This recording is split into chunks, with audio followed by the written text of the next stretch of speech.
लगता नहीं कि एडम कोल को एडब्ल्यू ने वेस्ट कर दिया है? शिट हाउ, तू कैसे कह सकता है एडम कोल को एडब्ल्यू ने वेस्ट किया है? यू कैन सी भाई what he is doing right now. भाई he is doing right now. हाँ मुझे पता है कि एडम कोल ये कर रहा है, वो थोड़ा सा डाउनग्रेडेड है उसके वर्क से, जो वो ओरिजिनली पोटेंशियल अप है। ही इज फकिंगली आई गेस 35 36 का होगा वो, ठीक है, इन बिटवीन ऑफ 30। हाँ वेस्ट ही हो रहा है वो, है ना, वेस्ट ही हो रहा है। अच्छा तू अगर ये मान रहा है, ठीक है, अब मैं बताता हूँ, ठीक है, वो उसको डाउनग्रेड क्यों किया है। ठीक है, एडम कोल एनएक्सटी में एक बहुत बढ़िया गाय था, ठीक है, वो एईडब्ल्यू में आया, ठीक है, ऑल एलीट रेसलिंग पे आया। ऑल एलीट रेसलिंग में जो सबसे बड़ा मेरे ख्याल से वो किए कि मतलब अगर ये चीज थोड़ा करते कि हैंगमैन एडम पेज को वर्ल्ड टाइटल विक्ट्री बहुत जल्दी दे दी है, अगर उसको थोड़ा और अच्छे से एक्सटेंड किया जाता, है ना, उसमें भी लेयर्स अभी खुल सकते थे, like Kenny Omega Adam Cole, है ना। और अगर केनी ओमेगा एडम कोल का मैच होता, वो भी वर्ल्ड चैंपियन केनी का, तो ये बहुत मैसिव हो सकता था एडब्ल्यू के। अभी जैसे मैसिव नाइट अगर हम सोचते हैं तो हमको ऑल इन याद आते हैं 2 ठो, और एक ऑल आउट याद आता है 22 का, या सॉरी 21 का, सही बात है, 22 का भी याद आता है, लेकिन अलग रीजन से आता है ना। तो ये है ना, तो अगर ये चीज होती तो ये बहुत बड़ा मैसिव पुल आउट कर सकता था।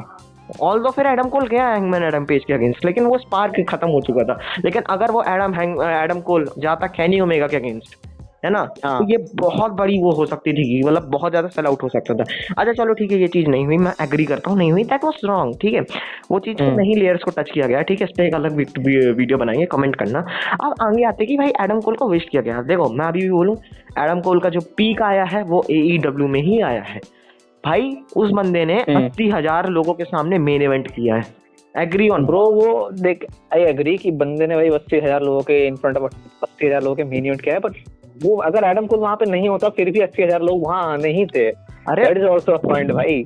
80,000 लोग आने थे, आई एग्री, ठीक है, पर 80,000 लोगों के सामने अगर वो मेन इवेंट कर रहा है और लोग उसके लिए केयर्स कर रहे हैं, ठीक है, क्योंकि लोग उसके बारे में केयर कर रहे थे। अच्छा प्लान क्या था जब वो एईडब्ल्यू में आया, ठीक है, हमेशा से था कि एडम कोल को दी एईडब्ल्यू गाय जो एईडब्ल्यू को आगे कैरी करेगा, मैक्सवेल, है ना, इसको मैक्सवेल, डार्बी, है ना, Jack Perry, Sammy Guevara, fucking pillar, और हाँ पिलर्स के साथ ही रहेगा, मतलब एक पिलर टाइप ही रहेगा ये कंपनी को, जो कि हमेशा बिल्डअप करते जाएगा कंपनी। हो गया, मैं भी इस चीज में एग्री करता था। उसके आते साथ ही प्लान था, उसको बिल्ड ही ऐसा किया गया कि भाई ये बंदा कैरी करे चैंपियनशिप को। हैंगमैन के साथ उसकी ठीक ठाक फ्यूड आई, उसके बाद लीड हैंगमैन के साथ वो जब थोड़ा उससे आगे निकला कि चलो अब थोड़ा उसको अपग्रेड करते हैं, है ना, तो अपग्रेड करने में उसका सीधे फॉरबिडन डोर में उसको इंजरी हो गई, ठीक है, नो प्रॉब्लम, इंजरी हुई। इंजरी के बाद मेरे ख्याल से अगर वो इंजर्ड ना होता तो वो और उसकी अनडिस्प्यूटेड जो भी है, अनडिस्प्यूटेड क्या थी, अनडिस्प्यूटेड वो थी एरा, किंगडम, हाँ अनडिस्प्यूटेड एरा, एनएक्सटी में अनडिस्प्यूटेड एरा थी, let's call undisputed kingdom. ट्रियोस division में बहुत इंपॉर्टेंट रोल प्ले करते हैं, है ना, और शायद तक हमको वहाँ पे केनी और उसका फेस ऑफ देखने को मिलता, जिससे भी क्राउड बहुत अच्छा हो सकता था। और सोच केनी के पहले चैलेंजर यही लोग बन जाते। चलो उस पॉसिबिलिटी को हटा, वो इंजर्ड था, उसमें हम कुछ नहीं कर सकते। उसके बाद जब भाई 23 में आया तो उसको जेरिको के साथ एक राइवलरी दी गई, ठीक है, ताकि इसको बिल्ड करेंगे ना। तब कौन आया था वो बहुत बड़ा ECW स्टार, क्या रॉबिन डैम? नहीं वो तो अलग हुक के केस में आया था। अरे साबू आया था, याद होगा साबू, हाँ, तो वो भी अच्छी चीज हुई थी, लोगों का इंटरेस्ट आया था। एडम को नहीं वो फ्यूड तो बेकार थी, मैच भी हगा हुआ था एकदम। साबू आया था तो उसके कारण लोग की आईबॉल्स तो आई थी, साबू आया है, हाँ थोड़ी बहुत। उसके बाद ठीक है, वो बंदे को सीधे बुक किया गया कि भाई अब ये मैक्सवेल का डिथ्रोन करेगा, और अच्छी लॉन्ग टर्म स्टोरी टेलिंग चलाई गई इनके बीच, द ब्रोमैंस, ठीक है, और उस स्टोरी टेलिंग से वो गया मेन इवेंट में। एईडब्ल्यू का पीक था वो, पीक सॉरी एडम कोल के करियर का पीक था वो। 80,000 लोगों के सामने मेन इवेंट करना, 80,000 लोग उसको चाहते हैं चैंपियन देखना। और ऑल द स्टोरी यही थी कि भाई एडम कोल जो था वो वर्ल्ड फाइनल में डेविल निकले का हरा देगा। अच्छा अगर ये ओरिजिनली हुआ होता, अगर वो ग्रैंड स्लैम इंजर्ड नहीं हुआ होता, तो ये होता कि भाई वो सबसे पहले सर्व स्ट्रिकलैंड को खा जाता। There will be no serve Strickland, कोई सर्व स्ट्रिकलैंड नहीं होता वहां पे। सही बात है, क्योंकि स्वर्व हाउस आया क्यों, हुज हाउस स्वर्व हाउस आया क्यों, वो इसलिए आया क्योंकि वर्ल्ड चैंपियन से ज्यादा अट्रैक्टिव वो लग रहा था, वो वर्ल्ड चैंपियन से ज्यादा बेबी फेस बन चुका था। अच्छा अगर एडम कोल वहां जीतता तो सबसे पहले एमजेफ का टाइटल रेन अच्छे से खत्म होता। एग्री? हाँ एग्री। टाइटल रेन खत्म होने के बाद क्या होता वहां पे कि एडम कोल एक अनडिस्प्यूटेड गाय निकल के बनता, जिसको फिर कोई टच ही करने वाला था। एनएक्सटी रन में आया था और वो कुछ वैसा एईडब्ल्यू में देता, ठीक है, लेकिन फिर वो इंजर्ड हुआ, वो फिर अभी आया वापस, आते ही उसका एमजेफ के साथ फ्यूड में डाले। कहीं ना कहीं उसकी रेसलिंग स्किल्स कम हुई, अगर तूने देखा हो, बहुत कम भाई, बहुत कम, लिटरली बहुत कम हुई है। वो अब इतने क्रेडिबिलिटी से मूव नहीं कर पा रहा है, तो उसको अभी थोड़ा डाउनग्रेड करके रखे हैं ताकि वो थोड़ा भी रिंग रस्ट जो है उसकी बॉडी का वो थोड़ा सा ठीक ऑन करे। क्योंकि अगर आती है उसको फिर एक मेन फ्यूड में डाल दिया फिर वो इंजर्ड हो गया तो वो प्रॉब्लम हो सकती है उसके लिए। तो अभी रिंग रस्ट में डालें उसको ताकि वो रिंग रस्ट दूर है।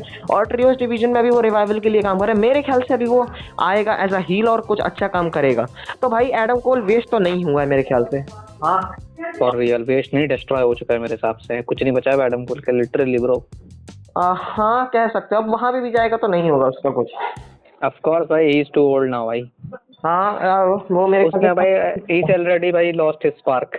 हाँ वो स्पार्क उससे चला गया एडम कोल का। और अब एडम कोल मेरे नहीं ख्याल से कि भाई एडम कोल अब कभी अब दोबारा उस लेवल पे आ पाएगा कि जिस लेवल पे वो एक टाइम पे होता था। वो तो भाई हमने वर्ल्ड सीरीज में देख लिया था, वो मैच भी जो उसका था अगेंस्ट एमजेफ, कितना भाई क्या ही बोलूं, कितना बेकार मैच था। हाँ अब वो मैच था ठीक है, मैं वही तेरे को बताने की कोशिश कर रहा हूँ कि एडम कोल को अब भाई ऐसे वेस्ट हो चुका है। अब जो एडम कोल को रिवाइव कर सकता है, देयर इज कैन ओमेगा है ना, there is will in guys के अगेंस्ट उसको आप स्टेप ऑन कराओ। हाँ सही बात है। और अगर ये भी चीज नहीं हो रही तो वो टीएनटी टाइटल जीत के वो कुछ कर सकता है वहां पे कि मतलब कोडी रोड जैसे उस टाइटल को एवरी वीक डिफेंड कर रहा है, ओपन चैलेंज कर रहा है ना, तो उससे वो एक स्पार्क आ सकता है इसमें है ना। टीएनटी टाइटल को ओपन चैलेंज हमको लाना चाहिए अगर इस टाइटल को प्योरली रेलेवेंट बनाना है, बिकॉज इंटरनेशनल टाइटल एक प्रॉपर वो तो सही चल रहा है। हाँ आईडब्ल्यूजीपी इंटरकॉन्टिनेंटल टाइटल जैसे लग रहा है वो है ना। हाँ थोड़ा बहुत। और कैनी ओमेगा बस जैसे बंदे हैं उसके पीछे पड़े हैं, ऑस्प्रे होल्ड कर चुके, तो वो टाइटल अच्छा चल रहा है। कॉन्टिनेंटल टाइटल तो भाई ओकाडा ने उसकी बहुत अच्छी लेगेसी बना के रख दी है, लेकिन इंटरनेशनल टाइटल मेरे से ज्यादा बेटर है कॉन्टिनेंटल से। हाँ वो ऑफ कोर्स है, लेकिन ओकाडा ने उस टाइटल की अच्छी लेगेसी बना के रख दी है। अभी मार्च में है ना, उसको 1 साल हो जाएंगे होल्ड किए हुए, जो कि बहुत अच्छी बात है ठीक है।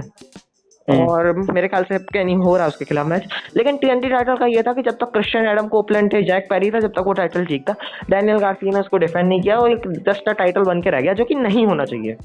एडम कोल को वो टाइटल दे सकता है, और एडम कोल के लिए भी ऐसा नहीं हो खत्म हुआ है। There is Christian, there is Adam Copeland, there is Eddie Kingston wrestle कर रहे हैं, एडम कोपलैंड अभी कर सकता है बहुत कुछ।